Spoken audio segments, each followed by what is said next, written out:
Boa noite. O Ideias da Aldeia de hoje conclui uma semana dedicada à discussão sobre meio ambiente. No programa de hoje, nós vamos conversar com o professor Judson Valentim, é pesquisador da Embrapa e uma das principais autoridades quando o assunto é sustentabilidade da agropecuária. Boa noite, professor. É um prazer tê-lo aqui no Ideias da Aldeia. Boa noite, é um prazer estar aqui com vocês. Professor, Semana do Meio Ambiente, nós estamos concluindo aí um período muito importante de discussões, de debates, de envolvimento com a comunidade.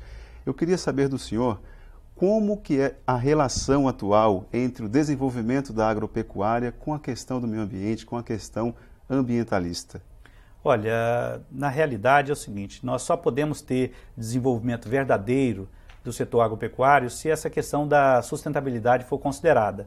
E quando a gente fala em sustentabilidade, nós estamos pensando num sentido mais amplo, sustentabilidade econômica, ambiental e social. Quer dizer, não adianta você ter uma pessoa, um produtor que consegue, num período de tempo, converter, usar os seus recursos naturais, gerar uma certa riqueza, mas que ao longo desse processo ele degrada o seu solo, a sua área e no futuro ele mesmo ou seus filhos não têm condição de continuar gerando renda para assegurar um padrão de vida digno. Então, nós estamos pensando em sistemas de produção agropecuários que sejam sustentáveis, é lógico, gerando emprego, gerando renda, garantindo que essas famílias possam permanecer lá, garantindo que os seus filhos também possam no futuro vir a oferir a sua renda, a sua sobrevivência nessas áreas, mas também assegurando a conservação desses recursos naturais. É sempre importante a gente lembrar que onde você tem hoje uma família de agricultor, no futuro, quando os filhos dessas famílias crescerem, você vai ter a necessidade de que essa mesma área tenha condições de gerar uma produção que seja suficiente para assegurar a renda, talvez para 2 ou 3 famílias. Então, essa é uma preocupação muito grande, porque há uma tendência de que a mesma área tenha que ter uma capacidade de produção crescente. Por quê? Porque a densidade demográfica no estado, a população está crescendo, mesmo vagarosamente, no meio rural também continua mais ou menos estável, às vezes com uma leve tendência de crescimento. Professor, o antigo embate, o antigo conflito que existia entre a classe dos pecuaristas e os ambientalistas, o senhor considera essa questão superada hoje?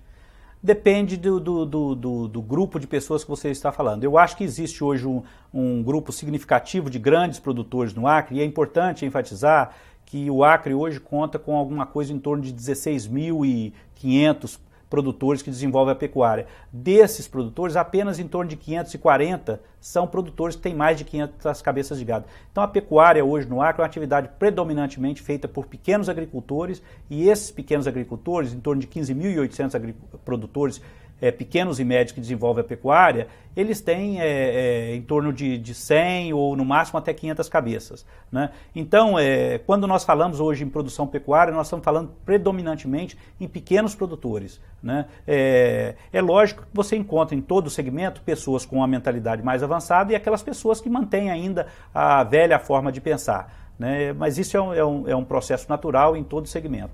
Professor, então, falar de pecuária no Acre é falar de pequeno pecuarista, né? O pequeno produtor com até 100 cabeças de gado.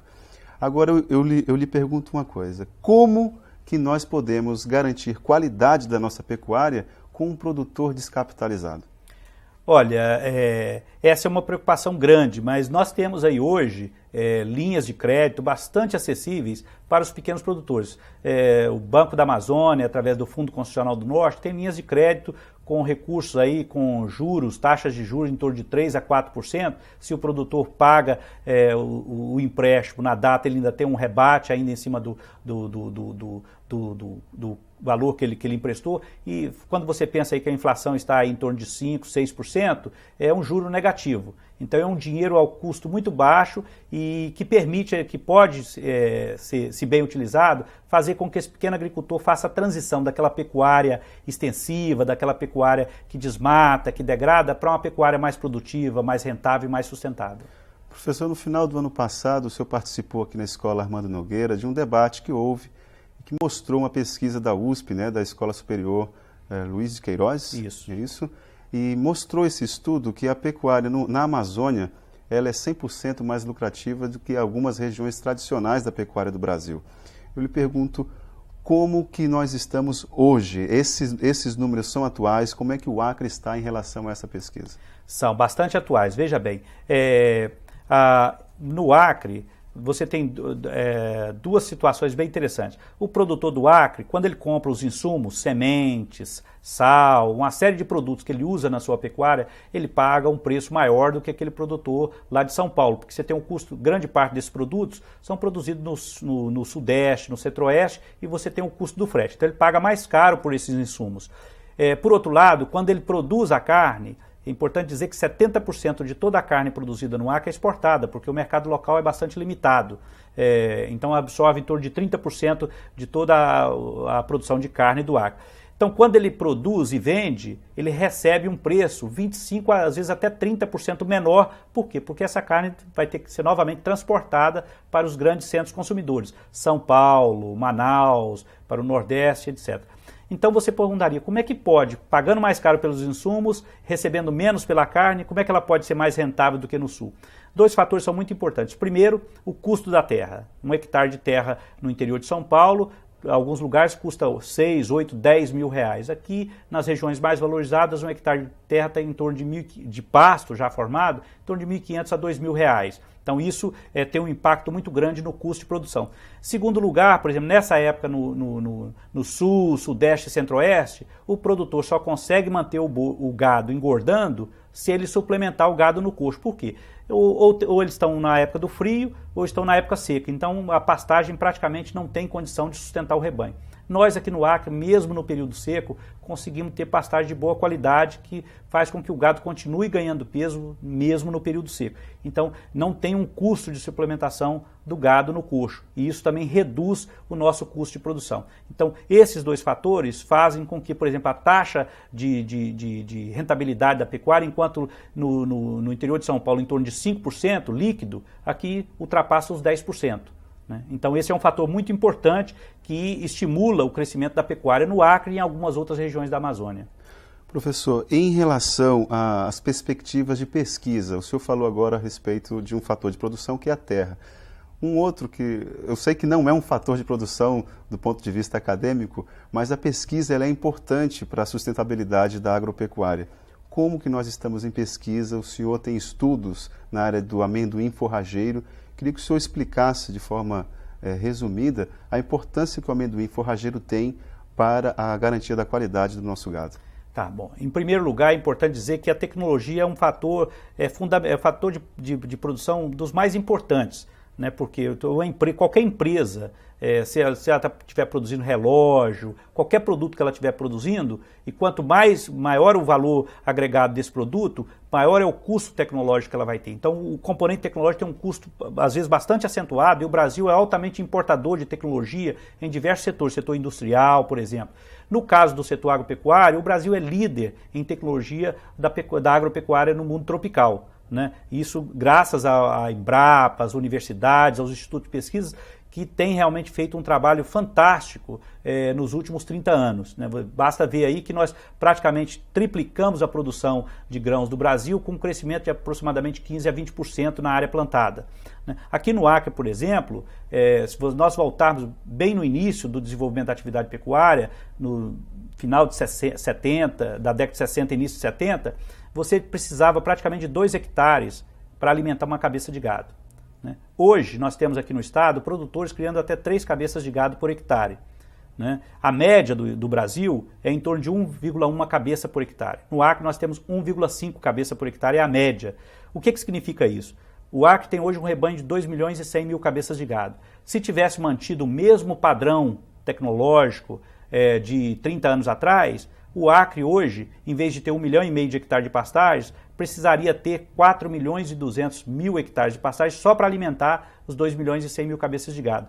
Isso significa que a incorporação de tecnologia pelo setor pecuário no estado, por todos esses produtores, na média, lógico, uns incorporaram mais, outros menos, significou aí praticamente uma economia de 2.700.000 hectares de florestas que não foram desmatados, né? Isso é um componente, é um impacto ambiental positivo muito grande, É lógico que tem um componente econômico também. O produtor está conseguindo produzir mais numa mesma área, e isso significa redução de custos, né, e aumento da competitividade dessa atividade. Que fatores que contribuíram para essa mudança? Bom, em primeiro lugar, nós aqui tivemos um processo contínuo de desenvolvimento tecnológico e uma característica bastante peculiar. Grande parte da atividade de pesquisa não foi feita dentro da estação experimental. Foi feita junto com os produtores, nas propriedades com os produtores. Então foi um processo que o produtor foi validando ao longo do tempo. Então tivemos aí num primeiro momento as pesquisas com a poerária, né, uma leguminosa que fez uma revolução no estado do Acre. Só para você ter uma ideia, a cada ano o Acre tem hoje 40% das áreas de pastagem com a leguminosa poerária. Isso não existe em nenhum lugar do Brasil. Né? Uma experiência de sucesso como essa. Só esses 480 mil hectares de pastagem com poerária significam um ganho para os produtores do Acre de 90 milhões de reais por ano. Por quê? Porque essas pastagens que têm leguminosa, como a poerária, o primeiro que, como ela fornece uma forragem de melhor qualidade, né, tem mais proteína, o gado de corte ganha mais peso, o boi engorda mais rápido e a vaca produz mais leite. Né? Além disso, você consegue colocar uma quantidade maior de animais por hectare. É por isso que nós saímos daqueles 2 hectares para uma cabeça de gado e tem aí produtores com 1,5, 2,5, até 3 cabeças por hectare. Então há um ganho na produtividade por animal e há um ganho na produtividade por área. E isso somado representa, e além do mais, o produtor que tem, por exemplo, se ele tivesse só um pasto de capim, depois de alguns anos ele teria que comprar adubo para adubar esse pasto, porque o nitrogênio, a chuva vai lavando e o solo vai ficando pobre. A poerária, ela aduba o solo. Então isso significa em torno de 90 milhões de reais em ganho para os produtores do estado do Acre. E o amendoim forrageiro, professor? Com o amendoim forrageiro hoje, nós estimamos que ele já foi introduzido no estado como um todo em aproximadamente 80 mil hectares de pastagem. É lógico que em algumas áreas ele já foi estabelecido há mais tempo, já está bem consolidado, em outras ele foi recém-introduzido. Nós calculamos que hoje o ganho dos produtores que plantaram amendoim é em torno de 10 milhões de reais que está sendo acrescentado nessas propriedades em função do uso do amendoim forrageiro. E o amendoim forrageiro vai fazer uma revolução ainda maior, porque ele tem uma capacidade, ele é mais adaptado para uso nos sistemas mais intensivos. Então, nos últimos anos, como o produtor tem tido cada vez mais uma restrição pela legislação ambiental de aumentar a sua área de pastagem pelo desmatamento, muitos produtores estão buscando, como alternativa, aumentar a produtividade por área. E o amendoim, enquanto a poerária é muito boa para ser utilizado naqueles sistemas que o produtor cria até 1,5 cabeça por hectare, o amendoim forrageiro ele é muito adaptado para aqueles sistemas mais intensivos, onde o produtor está utilizando energia solar para diminuir, fazer cerca elétrica e fazer a rotação das pastagens, do rebanho nas pastagens. Aqueles produtores que estão fazendo cruzamento industrial com a inseminação artificial para poder melhorar geneticamente o rebanho, para aumentar o potencial de ganho de peso e de produção de leite. Então o amendoim forrageiro é adaptado para esses sistemas onde o produtor está criando até 3 cabeças por hectare. Né? Tem produtores aí hoje, para você ter uma ideia, no Brasil hoje você abate um boi gordo aí na média 36, 42 meses. Nós temos produtores aqui no Acre abatendo boi gordo com em torno de 17 a 18 arrobas com 22 a 24 meses. No Brasil, às vezes uma novilha vai parir com 36 a 40 meses. Nós temos produtores aqui com as novilhas de cruzamento industrial parindo com 2 anos, com 24 meses. Então, é uma situação muito interessante. Eu estava em Campo Grande ano passado, num encontro nacional de especialistas em bovinos, né? E um professor da Universidade do Rio Grande do Sul, ele dizia o seguinte, que antes dele aposentar, daqui a uns 15, 20 anos, ele gostaria de ver no Brasil você fazer boi gordo a pasto com 2 anos e uma novilha ficar prenhe, uma novilha ficar prenhe aos 14, 15 meses. Eu mandei um bilhetinho para ele dizendo o seguinte, que ele podia assistir a minha palestra no dia seguinte ou vir ao Acre, porque aqui no Acre já estava se fazendo isso a pasto. Professor, nós temos que fazer um breve intervalo, mas voltamos já já. O Ideias da Aldeia volta daqui a pouco.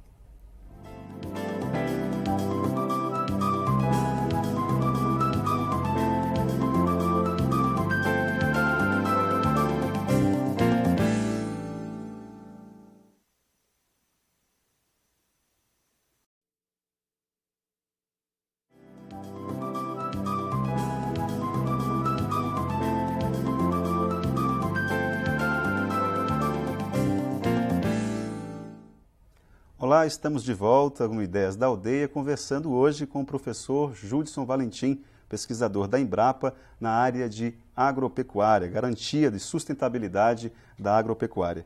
Professor, nós terminamos o primeiro bloco, o senhor falando a respeito das excelências da pecuária acriana em relação a outras regiões do país.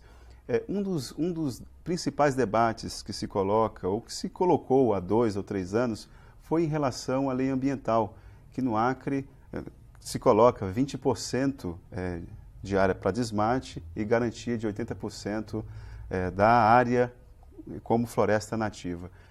Isso impede o desenvolvimento da nossa pecuária ou não? O senhor já deu demonstrações aqui de que é possível nós aumentarmos a nossa produtividade sem precisar desmatar. Eu acredito que a lei ambiental ela não é um empecilho em si.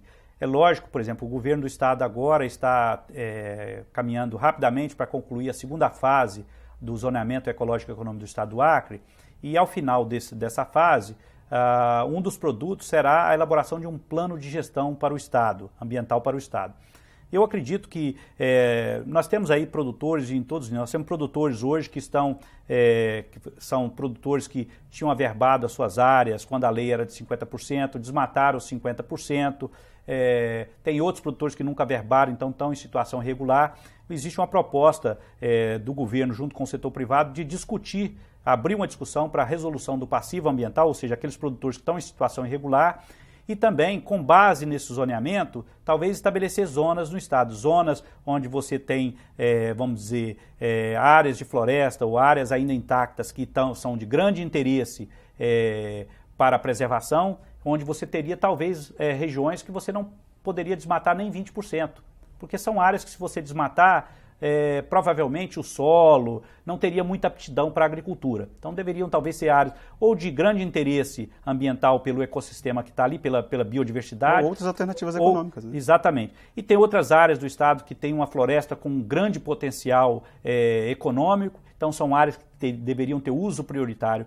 para o manejo florestal madeireiro ou não madeireiro, mas por outro lado você tem regiões, municípios, então nós temos municípios aí que já estão com 60, 50, 60, às vezes quase 70% da área total desmatada. Quer dizer, essa é uma situação real. Né? Eu gosto muito de lembrar que o governador Jorge Viana, quando ele escreveu o prefácio da primeira fase do zoneamento, ele disse que o governo, que o Acre estava fazendo, era um zoneamento que também reconhecia a ocupação que havia ocorrido ao longo do tempo. Eu acho que no final dessa nova etapa do zoneamento, da segunda fase, o plano de gestão deverá também fazer isso, reconhecer uma situação de fato, porque, veja bem, em muitas regiões você tem áreas que já foram bastante desmatadas, mas você tem toda uma infraestrutura de estradas asfaltadas, rede elétrica, quer dizer, com esse programa aí de eletrificação rural. E então eu acredito que o que nós temos que fazer nessa área que já foi desmatada é fazer um plano de reordenamento para que você possa fazer o melhor uso possível dessas áreas. Então nós temos hoje muitas áreas degradadas ou em degradação, que estão pouco utilizadas, dão pouco retorno econômico. Você teve um impacto ambiental do desmatamento, mas essas áreas não estão dando a sua contrapartida em termos econômicos e sociais. O que nós temos que fazer? Nós temos que fazer com que essa área que já foi desmatada, que já sofreu um impacto ambiental negativo, possa dar o maior retorno possível em termo econômico e ambiental para a sociedade do Acre, a sociedade brasileira como um todo. Né? Então eu acredito que essa é a estratégia, de você conciliar essa necessidade que o setor produtivo tem de crescer, de desenvolver economicamente, mas fazer com que isso também traga benefícios sociais em termos de geração de emprego e renda, mas ao mesmo tempo conciliando isso com a necessidade de você ter conservação ambiental. Professor, o senhor tem contato com vários empresários, pecuaristas. É difícil implantar ou colocar isso como uma medida concreta? Trazer essas áreas, fazer com que essas áreas que já foram degradadas passem a ter uma função social alternativa? Olha, eu tenho visto que como eu já disse no bloco anterior, você tem em cada segmento você tem pessoas com diferentes níveis de sensibilidade ou vamos dizer, de facilidade de mudança, né?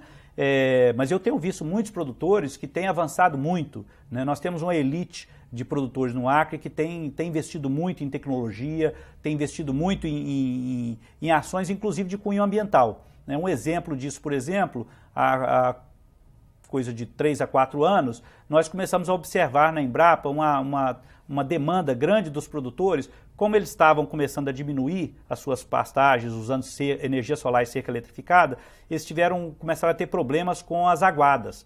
Quer dizer, o que são aguadas? As aguadas, os igarapés e os rios. Com o desmatamento, muitos desses igarapés e rios estavam sofrendo um processo de assoreamento, né? Estavam secando. E fazer açude custa caro. Você tem que gastar horas de trator para fazer as barragens. Muitas vezes essas barragens se rompem. Então nós começamos a receber uma demanda grande de produtores que estavam interessados em fazer a recuperação das nascentes e das margens dos seus igarapés nas suas propriedades, porque eles precisavam de água em todos aqueles pequenos passos para que o rebanho pudesse beber. Ao mesmo tempo, quando eles começaram a fazer a inseminação artificial e cruzar o Nelore com o gado europeu, eles também perceberam que os animais cruzados que nasciam, eles tinham menos tolerância ao calor. Então, eles começaram a demandar orientação, informações técnicas, tecnologias sobre arborização de pastagem. Como fazer para propiciar sombra para os animais nas horas mais quentes do dia. O que é arborização de pastagem, professor? Bom, a arborização de pastagem é o quê? A ideia seria o seguinte, você propiciar uma certa quantidade de árvores no pasto para que nas horas mais quentes os animais possam ficar à sombra. Em geral, um animal ele gasta, das 24 horas do dia, o animal gasta em torno de 8 horas pastejando, ou seja, colhendo o capim para se alimentar. Depois ele gasta 8 horas mais ou menos deitado, ruminando, porque os bovinos são ruminantes, né? E 8 horas ele gasta dormindo. Ora, o animal só precisa de estar no sol nas 8 horas que ele está pastejando. E é lógico que boa parte do pastejo ele faz de madrugada e à noite. Então, na realidade, boa parte do dia, o gado, se tiver sombra, ele pode ficar à sombra. Ficando na sombra, ele vai receber menos sol, então ele vai ter menos necessidade de se levantar para andar e beber água, do que se ele ficar em pleno sol. Então, diversas pesquisas que nós temos feito aqui no Acre e em outros estados mostram que grande parte dos capins, das pastagens, elas toleram até 30% de sombra, sem que haja diminuição do crescimento do pasto. Isso não é caro não, professor? Não, veja bem, depende da forma como você vai fazer. Nós temos orientado os produtores, por exemplo, que todo ano, geralmente, os produtores fazem aquela limpeza dos pastos, controlando as plantas invasoras que aparecem. Muitas dessas plantas invasoras, na realidade, são árvores que estão voltando, são plantas, sementes de árvore que caíram ali, que estão nascendo novamente. Então tem espécies como baginha, bordão de velho, timbaúba, ingá, uma série de árvores que muitas vezes os produtores estão cortando. O que nós estamos fazendo é tentar orientar os produtores e eles orientarem, às vezes, os seus trabalhadores também, para que eles possam reconhecer essas árvores e deixar essas árvores no pasto e ir podando os galhos até mais ou menos 4 metros de altura. Depois de 4 metros ele pode deixar a copa abrir e essas árvores, em torno de 10 a 20 árvores por hectare, bem espalhadas, né? Nós não recomendamos fazer bosques, porque com bosques você tem muita sombra, o gado fica muito tempo ali, ele esterca demais, na época da chuva forma às vezes lama e isso é prejudicial para o gado. Nós recomendamos árvores isoladas nas pastagens. Em torno de 10 a 20 árvores por hectare são suficientes para garantir sombra para o gado. Essas árvores, além de garantir sombra, e essa sombra representa para o produtor, se for gado Nelore, até 15% a mais de ganho de peso, e se for gado de leite, gado cruzado com sangue europeu, pode chegar até 30% a mais de produção de carne ou leite. Um outro fator importante é que essas árvores também, elas conseguem, porque elas têm raízes mais profundas, elas conseguem puxar aqueles nutrientes, ou seja, aqueles minerais que a chuva já carregou para a parte mais profunda do solo e que o capim não consegue mais absorver, essas árvores conseguem retirar e quando as suas folhas caem na pastagem, elas vão adubando o pasto. Se as pessoas olharem em volta das árvores na pastagem, vão ver que o capim embaixo das árvores e no entorno das árvores sempre é mais verde, mais viçoso do que no resto da pastagem. Então ele tem ganhos, vários tipos de ganho. E é lógico, muitas dessas árvores no futuro podem ser árvores de madeireiras, que poderão ter um valor muito grande no futuro, quer dizer, ele pode usar essa estratégia, inclusive, para plantar algumas espécies valiosas como madeira. Elas produzem frutos também, que podem ser importantes, então tem uma série de estratégias que podem fazer com que o produtor aumente a produção do gado e passe, inclusive, a ter outras alternativas de renda graças à arborização das pastagens. Professor, como que a Embrapa coloca esse serviço à disposição da comunidade? O que um pequeno produtor tem que fazer para poder ter esse auxílio dos pesquisadores, da assessoria da Embrapa? Bom, a Embrapa adota diversas estratégias.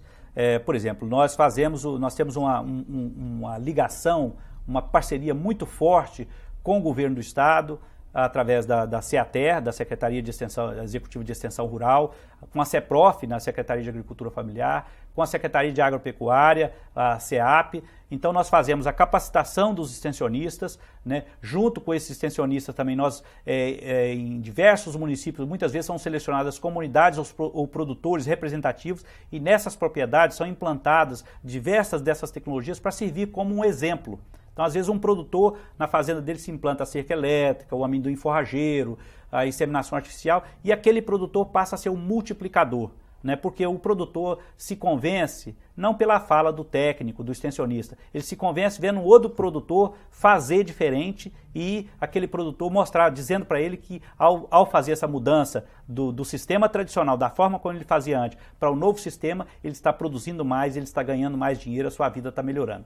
Né? Então, a estratégia nossa, hoje nós também temos parcerias com várias ONGs, como a Pachamama Amazônia, temos um programa fantástico de pecuária sem fogo. O que é isso?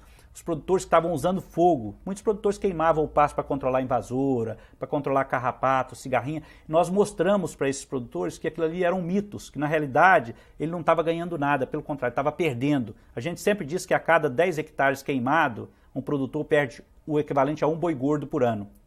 Porque cada vez que ele queima, todo aquele pasto vira cinza, a chuva vem, vai lavando e o solo vai empobrecendo. Queimando dinheiro. Vai queimando dinheiro. Né? Então, e nós procuramos mostrar para esse agricultor, e o agricultor falava para nós o seguinte, mas isso é o que eu sei fazer. Como é que eu faço diferente? Então nós começamos um programa e começamos em 2 municípios, Acrelândia e Chapuri, um programa com 2 comunidades, oferecendo alternativas como energia solar, cerca elétrica, amendoim forrageiro, semente de poerária, treinamento para que esses produtores mudassem. A condição é que eles não podiam mais queimar suas pastagens. O programa teve tanto sucesso que nós hoje, a Pachamama Amazônia hoje tem essa experiência em 11 municípios, em parceria com a CEATER, a CEAP, a CEPROF. Então é um programa que cresceu. E o interessante é o seguinte, que hoje, quando nós vamos fazer capacitação de extensionistas, uma parte pequena é feita pela Embrapa, mas os produtores que estão nesse programa, eles são os instrutores hoje. Então, eles são as pessoas que estão fazendo a transferência da tecnologia. Eu acho muito importante isso porque eu digo sempre que é um processo de empoderamento da sociedade civil. Quer dizer, o produtor aí passa a ter autonomia para fazer. Ele não depende mais do veterinário para fazer inseminação, ele não depende do técnico da Embrapa, do extensionista, para mostrar como fazer uma cerca elétrica, como introduzir o amendoim na pastagem. Quer dizer, a própria comunidade já sabe fazer e eles passam a ser multiplicadores. Hoje você vai em Chapuri e os produtores falam, recebi 10 visitas essa semana, né? Porque os produtores vizinhos ficam sabendo e vão lá por conta própria para procurar saber como é essa experiência e como eles podem fazer para fazer essa mudança também. Professor, nós havíamos conversado a respeito do papel das instituições, governos, instituições de pesquisa. Eu queria que o senhor falasse a respeito do papel da iniciativa privada. Como que a iniciativa privada pode continuar a investir em pesquisa? O Fundepec, que é o Fundo de Desenvolvimento da Pecuária, investe em pesquisa aqui no Acre? Olha, essa é uma característica muito interessante do Fundepec aqui no Acre. Quando ele foi criado, por iniciativa própria dos produtores, eles colocaram no estatuto do Fundepec que ele poderia apoiar atividades de pesquisa, de extensão, de desenvolvimento tecnológico e de extensão. E eles têm feito isso. Com a Embrapa mesmo, várias vezes, muitas vezes os produtores identificam um problema nas suas pastagens ou um problema no seu sistema de produção e procuram a Embrapa. Nós elaboramos uma proposta, apresentamos para eles os custos e eles têm alocado recursos para financiar a execução, o desenvolvimento, a busca de solução para esses problemas. Outra característica importante também, o Fundepec também tem apoiado, por exemplo, nós já tivemos estudante de graduação de agronomia, depois um estudante recém-formado também, com bolsa do Fundepec durante 2 anos, apoiando a capacitação de profissionais. Tivemos alguns estudantes que queriam fazer pós-graduação e tiveram uma certa dificuldade inicial nessa transição e o Fundepec apoiou. Tem apoiado também, por exemplo, quando nós temos estudantes que estão desenvolvendo pesquisa na Embrapa e tem trabalhos aprovados em congressos, muitas vezes tem dificuldade de sair daqui. Por exemplo, agora nós temos um congresso em Goiânia em julho. Temos 2 estudantes, uma estudante de agronomia, inclusive, que tinha proposto apresentar um trabalho na forma de pôster, mas a comissão organizadora achou o trabalho tão importante, tão interessante, que propôs que fosse feita uma apresentação oral. E nós, o Fundepec, anualmente tem apoiado para que esses estudantes possam ir até esses congressos, né? Hoje nós temos, por exemplo, nós já temos hoje um pesquisador da Embrapa, que é doutor, que foi bolsista, estagiário, que teve apoio do Fundepec. Nós temos hoje 2 estudantes em Viçosa, um fazendo doutorado e mestrado, que foram apoiados pelo Fundepec também. Então essa é uma característica muito interessante. Por quê? Porque os produtores sabem que ao investir na qualificação de profissionais, eles estão garantindo o próprio futuro da sua atividade produtiva, porque se nós tivermos técnicos competentes, bem qualificados no Estado, os problemas que surgirem poderão ser resolvidos se você tiver os recursos humanos qualificados para buscar soluções. Professor, nós não poderíamos terminar essa conversa sem que nós fizéssemos uma breve reflexão, porque o nosso tempo já está estourando, a respeito do Acre, área livre da aftosa. Eu queria que o senhor vive um momento importante, vai apresentar um trabalho na Irlanda sobre as forrageiras aqui nas regiões tropicais. Acre passa a ser uma área de zona livre da aftosa. Queria que o senhor pudesse fazer um apanhado geral para concluir a nossa reflexão e a nossa conversa de hoje. Eu acho que foi um esforço muito grande do governo do Estado, do setor produtivo. Se você pensar que em 97, 98, nós nem sabíamos a situação da aftosa no Acre. Hoje nós temos aí zona livre de aftosa, então foi um avanço muito grande. Nós não sabíamos quantos produtores tinham no Estado, não sabíamos o rebanho. Nós sempre acreditamos que os dados que eram apresentados eram dados subestimados. Hoje nós temos anualmente, a cada 6 meses, toda uma contagem do rebanho, um recadastramento das propriedades. Isso é um avanço muito grande, porque informação, conhecimento é poder, né? Então é importante para o setor conhecer, ter dados concretos da sua realidade. E a Acre Zona Livre de Aftosa é importante por quê? Porque nós estamos aí com a ligação com o Peru, né? O Peru tem 25 milhões de pessoas, só Lima tem quase 10 milhões de pessoas, eles importam carne congelada da Argentina. Nós temos uma possibilidade muito grande de exportar carne para o Peru, para os países asiáticos também, e é lógico que se você tem uma pauta de exportação, né, ela vai cobrir um pouco, porque dos outros produtos o Acre importa quase tudo, né? Então nós precisamos realmente de aumentar a nossa pauta de exportações. O setor florestal, com as políticas de governo, deve se tornar aí um setor cada dia mais importante em termos de exportação. Eu acho que a pecuária pode dar uma contribuição muito mais significativa. O que nós vamos ter que avançar agora, além da Acre Zona Livre de Aftosa, é caminhar no sentido de que a gente possa certificar que realmente a produção de carne aqui no Acre está sendo feita com o mínimo de impacto ambiental, vamos dizer, com qualidade dos trabalhadores que estão desenvolvendo. Eu tenho visto cada dia mais os produtores investirem em melhoria da moradia, em educação para os filhos dos seus funcionários. E isso é importante, porque cada dia mais a sociedade consumidora, principalmente se a gente passar a exportar a carne, ela vai exigir não só que seja livre da qualidade sanitária, mas também que o sistema de produção como um todo assegure a qualidade do ambiente e a qualidade das pessoas que trabalham nessa atividade produtiva. Professor, infelizmente o nosso tempo acabou. Agradeço a sua presença aqui no Ideias da Aldeia. Muito obrigado. E esse foi o Ideias da Aldeia de hoje. Até a próxima semana.